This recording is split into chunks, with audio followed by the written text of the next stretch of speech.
sliding door. Maganda tong attic na to pag may aircon lang talaga. Huwag yung takotin yung sarili mo. Mas matakot kayo sa buhay kaysa sa Mas matakot kapag nalaman mo may bago.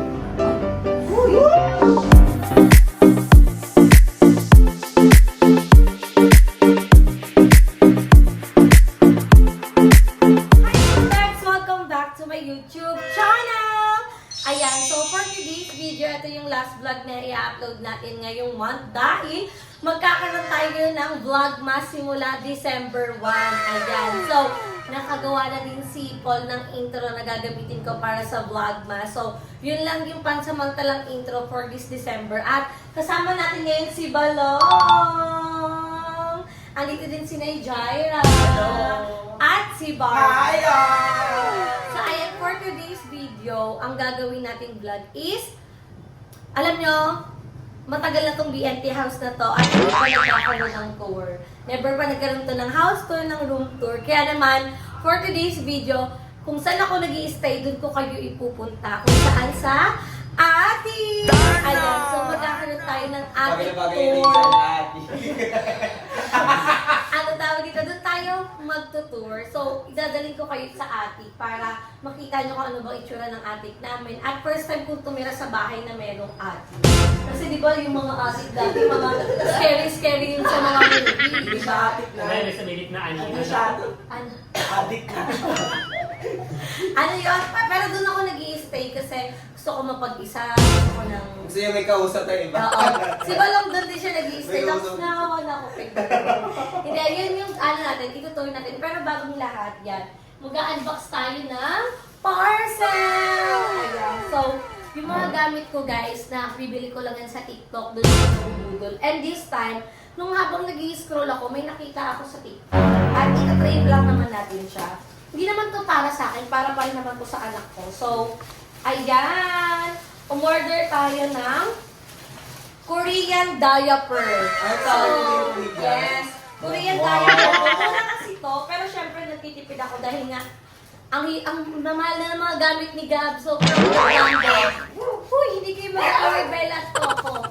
From branded. Tinatry ko din na ilipat si Gab onti-onti. Pero, okay din naman na may Gab. Pero ito kasi, sikat na sikat siya sa TikTok. At nakikita ko yung mga review ng mga mamis na sobrang ganda daw, hindi daw nagkakarasya si baby. So, what if itry ko? Itatry ko lang kung magiging hiyang si Gab. Kung magiging hiyang si Gab, carry siya. Pero pag hindi, ibabalik na natin siya sa lampen, sa icky pants, gano'n. So, tatry lang natin. Wala namang masama kung susubok tayo. Ayan. Sa TikTok ako nabili kasi maraming mga sale doon. Bella ko po! Tawag sa bintana. Ayan. So, nag-iingay ang aming dog kasi may mga taong dumadaan. Ganyan sila. Oh, babe na. Wala na. Wala na. Wala na. So, ayan. Excited na ako i-tour kayo sa attic. I-tour ko kayo. At si Balong ang ating magiging videographer kasi siya ang kasama natin mag-tour. At siya kasi ang unang tumira sa attic. Ay, hindi siya addict guys ha. Attic yun. Hindi yun addict. So, excited na ako. Ito-try natin ito kay Gab. Kahit nakapamili lang natin kay Gab ng mga needs niya. So, excited na ako. From dito sa baba, yung attic kasi nagsisilbi siyang third floor namin. So, itutur ko kayo ngayon doon. At huwag na kayo mag-expect kasi yung attic parang tambayan lang talaga. Pero, huwag kang tatambay ng alas 3. Kasi parang ang iniihaw ng mga alas 12, hindi ka pwedeng tumambay doon kasi sobrang init. Pero pag gabi, grabe ang alimuso yung nawawis. Malamig. Ano yung tawag sa hangin? Hindi ano, tawag na ito malamig. Oo, malamig yung hangin. So, tara, samahan niyo na kami mag-attic tour! So, ayan mga Bex, back to vlog na tayo kasi may mga parcel ang mga bayo. So, binigay muna natin yung mga parcel, nireceive muna natin. At, ito yung daan papunta sa attic namin. Wala kasi kaming elevator, guys. Kasi pa naman may elevator dito? Wala kaming elevator, okay, mag-expect. Pero, yan, dito yung daan papunta sa aming attic. So, excited na kung dalhin kayo. So, ayan. Ito yung hagdan, yung turayan. Tapos, ito yung ano namin, yung room namin. May Christmas tree kami dito. Oo. Pero hindi Ano pa yan? inayos yan. Ano tawag dito? Tulog pa yung mga bayo. Tulog yan si Jobel. Kaya, hindi natin ipapakita. At ito na yung aming Narrow. hagdan. Tabi natin yung mga Hindi ko ganyan. ano yan. Ano kasi ito, marumihan namin. So, ang pangit naman kung naka-display yung mga madumihan Sa baba. damit sa baba. Diba? Tapos, may mga bisita. So, dito na lang siya sa taas. At least, kami lang yung nakakakita. Hinulo. Wala pa to. Wala pa to sa taas ha. Wala pa to sa taas. So, tawag dito. Dito namin nilalagay. Kasi syempre kami lang din naman yung nakakakita dito. At least, kami lang yung nakakakita. So, tara. Ito yung hagdan namin na walang kasing taas.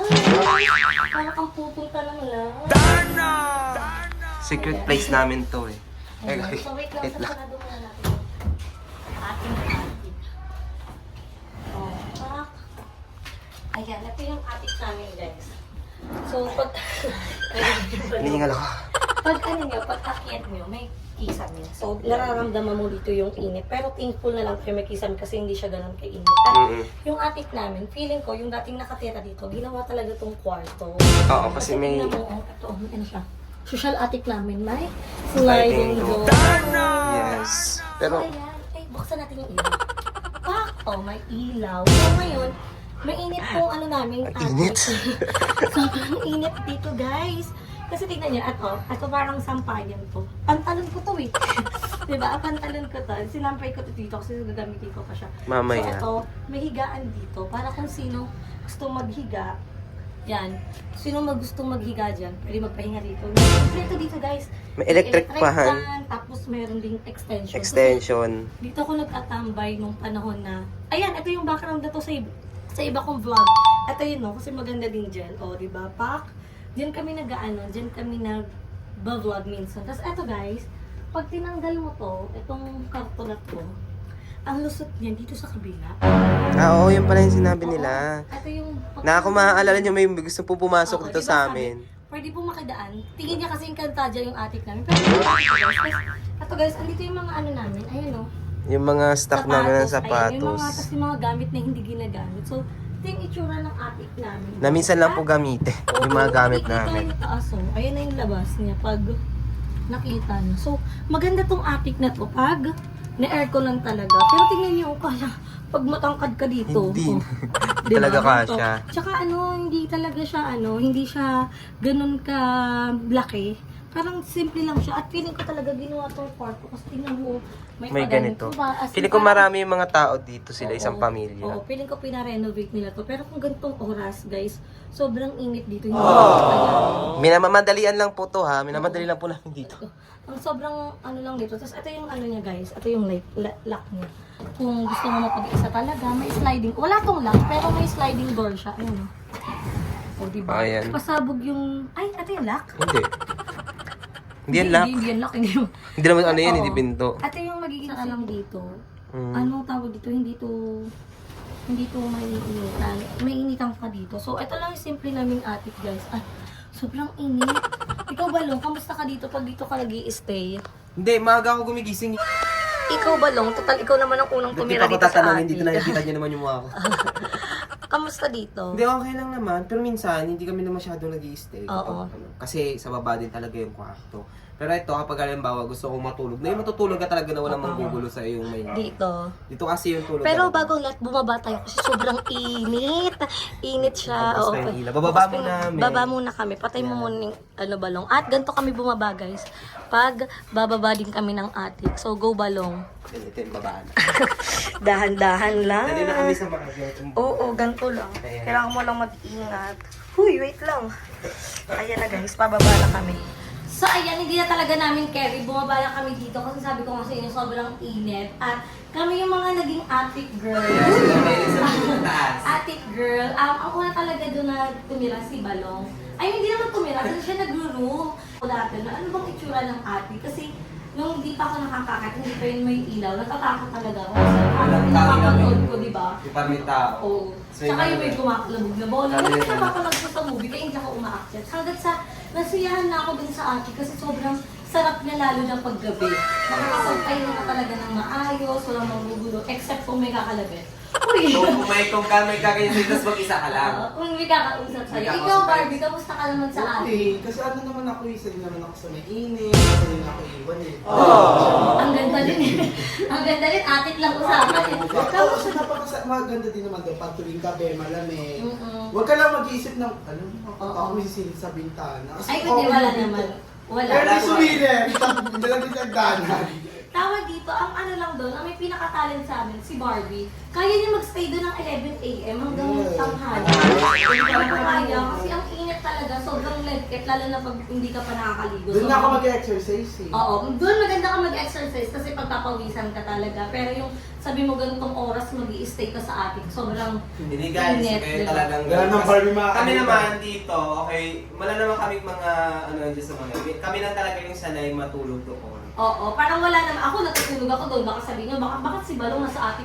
Huy, ako magna 2 weeks na ako. Mag-iisang buwan na nga ako. Umaagat nga rin Sa kami atin. minsan sa taas. May mga Oo. ibang kasama namin. Wala kasi sila, yung iba din naakit din doon. Pag ano, kunwari pag may sakit ka, pwede ka sa atin. Para hindi kasi syempre, di ba, yung pag nagkakasakit kami, pag isang room kami, yung temperature, yung virus, iikot lang yun sa loob ng Kasi- kwarto.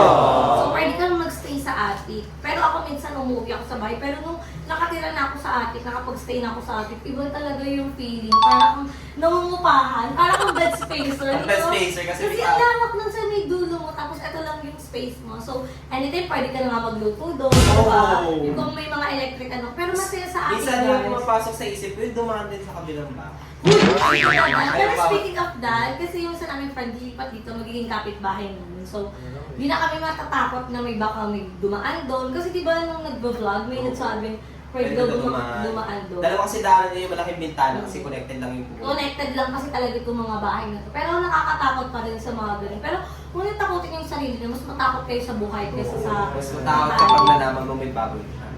Hindi pa lang! Pero guys, alam nyo, ngayon ako nakatira sa bahay na may attic. At nakakita ko sa Google ng mga attic room. Ang ganda pala talaga pag Ganda ang renovate attic. yung Oo, attic. ang problema nga lang minsan sa atin kasi, market entry. Oh. Ayun, may mga ano, may mga bubutos mainit. Yung mga ceiling. Ceiling kasi di Pero kita- pag maliit ka lang, kasunod ko, maliit lang ako, bagay ka dun sa maganon. Tsaka masaya yung pwesto ng attic pag naka-aircon na. Oo. Siguro kung naka-aircon na, hindi na ako bababa. At saka baka nga mag-agawan pa kami ng mga bayot doon, Oo, di ba? mag-aagawan kami kasi gusto namin sa kaso nga ang problema yung iba hindi talaga marunong umakyat yung tinatamad pa Oo, sila. ano, at saka yung iba nalulula sila sa hagdan. Tsaka mahirap doon pag sobrang tangkad ka, hindi ka talaga makatayo. Makakatayo ka dito ng space. Oo, buti Pero na lang sabi, kami ano, maliliit lang kami. Yes, puri na lang. At saka maganda doon kung may bisita ka. Pero kung papatulugin yung sa ating bibig, kasi baka magising siya ng morning. May ang init, pawis na pawis na siya. Pero kung sa room namin, magkakaroon din tayo ng room tour. Kasi pag ni-room tour namin itong BNP house, wala kayong makikita. Kasi yung room namin, isang higaan lang, tapos isang Oo. walang space. Hindi kami lang. sanay ng ano, ng dalawa. Oo. Last hindi kami tumagal dun sa moonwalk kasi Pero dati kasi may mga ano tayo. kwarto-kwarto. Hindi, tsaka meron kami mga double deck. Diba? Ngayon kasi deck. sanay kami sa yung magkakatabi. Magkakatabi. Tapos ano tawag dito, ang sobrang lamig ng kwarto namin kasi di ba, lakas din ng aircon, tsaka laki din ng bill. Walang pata. Hindi, pero inverter naman yung aircon namin. Pero ayun guys, yun yung aming attic tour. Kami yung mga ano, si Joven, hindi ko alam kung nakakit na siya. Nakakit na siya pero Ay, ayun oo. na. Masakit siya nung kinalaga. Oo, doon din siya. Tapos si Jericho, si Andrew, nung nagtatago siya sa atin, di ba? Oo, yun. Si Agel, si Neong Buel. Kasi yung mga ano namin, yung mga gamit namin nasa taas para hindi makalat dito sa baba, para maging presentable yung bahay namin na hindi puro kalat, ganun. Kaya, kung napansin niya, parang naging bodega namin yung attic. Which is yun yung mga gamit na hindi na namin ginagamit. Yung mga props na gagamitin namin sa vlog, nandun siya sa taas. So, malinis naman yun. Everyday malinis yung attic namin. Lagi na nililinis din ni Barbie. At kung matutulog ka doon, makakatulog ka ng maayos. Diba? So, yun lang mga Bex, yun yung aming attic tour dito sa BNT House. At puro to attic eh. Yun yung aming attic tour sa BNT House. I hope nagustuhan nyo. So, yun lang yung magiging tour natin dito. At ito na yung magiging last vlog natin this month. At excited ako sa vlog! At try namin kasi sa 4 na taon kong pag-vlog. 4 years ba? Oo, 4 years. 7, parang 6. Kailan tayo sa 17, cycle video? 18, 18, 19, 20, 21, 22, 23. Yeah, 7 years na pag-vlog. Never pa ako nagkaroon ng vlogmas kasi parang naghihirapan nga ako. Pero ngayon, katulong ko kasi si Paul. At marami kaming ganap for today's month. Like, mayroon silang mga tindahan, marami kaming pwedeng i-content. Kaya, napag-isipan namin mag-vlog na. So, nakapag-edit na din siya ng intro namin. So, excited na ako. Oh, marunong na siya mag-edit. First time ko magkaroon ng jowa na marunong mag-edit. Diba? Nadala ko na siya sa mundo ko. Wala na siyang magagawa. Wow! Nasa mundo ko na siya. Tsara, Buti hindi. Wala nang malikan. Buti nga asawa mo marunong mag-edit eh. Ako chini. Hindi, ano naman siya, marunong siya. Pero pag wala naman siya, wala akong choice. Ako na mag-edit ng vlog ko. Pero ayun mga Bex, dito ko na tinatapos ang aking vlog. So mag-subscribe na kayo sa channel ni Bar. Siyempre sa channel ni Balong, may upload si Balong. Parang 2 days ka magkasunod may upload ha. Ay, Isa siya pa! Sapo! Sana tuloy-tuloy lang, guys. Alam niyo guys, kahit mababaw yung views hanggat may nanonood sa inyo, mag-grind lang kayo ng mag-grind. Ako na-appreciate. Ma-appreciate kayo ng mga tao. Tsaka yung mga nagko-comment, nag-go Oo. lang, sabi ko po. Oo, at saka nakakatuwa yung mga comment na parang, ano, kahit ganito lang yung views mo, ano sila nanonood talaga sila. Yung mga basher, kaya tapos pa nga nila yung video natin. Oo, nakakatawa na rin. Mag-base lang sila sa title, tapos magko-comment na sila. Diba? Tsaka wala kwenta lang. Ako na ibebang na. Nagsimula tayo sa walang nanonood. Oo, tapos magiglang ano, okay lang yan, may mga kanya-kanya tayong timeline. Kaya naman, dito ko na tinatapos ang ating video. Don't forget to like and share this video and mag-subscribe na kayo sa aking channel, Bebang Rika Mata! At syempre sa channel ng BND Production, sa individual channel na Bakla ng Tawag kay Madam Ellie, Madam Ivan, kay Margaret Queen, at sa Tres Baklita! So magkita-kita tayo sa ating next vlog. See you in my next video guys. Bye!